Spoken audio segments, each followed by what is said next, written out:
Les rassemblements ont continué le week-end dernier dans la communauté juive ultra-orthodoxe Toche de Boisbriand.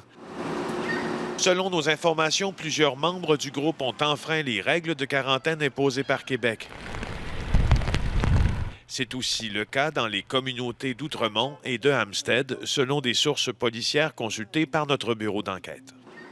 L'affaire a même des répercussions jusqu'à Toronto, où se trouve le plus grand rabbinat orthodoxe du Canada. Ici, le message aux fidèles est très clair. Vous n'êtes pas les bienvenus, restez chez vous.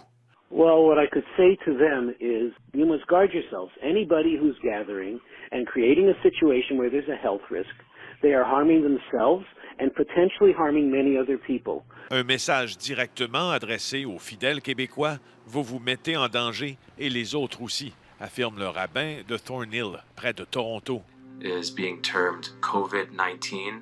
Web, réseaux sociaux, chaînes téléphoniques, les rabbins de Toronto déploient des efforts de communication tout azimut pour éduquer leurs membres les plus récalcitrants. Dès l'instant où il y a même signe de dérapage, nos rabbins embarquent dans les médias sociaux et les réseaux sociaux et dénoncent des individus. L'avocat Joël Étienne est membre de la communauté juive du Grand Toronto. Il déplore le manque de communication destiné aux ultra-orthodoxes du Québec. Et vous avez des petits-enfants qui ont eu un niveau d'éducation d'une deuxième année, d'une troisième année, avec des leaders qui n'ont vraiment aucune éducation et aucune compréhension de ce qui se passe à l'extérieur de leur communauté. Et alors, c'est un dérapage, c'est une réalité.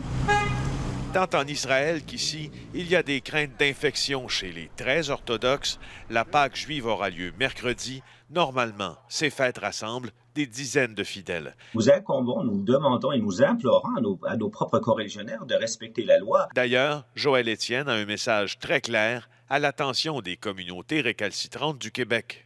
Quiconque sauve une vie sauve la terre entière. Et on le répète, là, les informations qui nous proviennent de Boisbriand affirment de très bonnes sources d'ailleurs qu'encore hier, on trouvait là-bas que les campagnes de sensibilisation du gouvernement ne fonctionnaient pas. Beaucoup de gens à l'extérieur qui ne respectaient pas la quarantaine, des dizaines d'autos qui entrent et qui sortent et la Pâque juive qui s'en vient. Merci, Félix.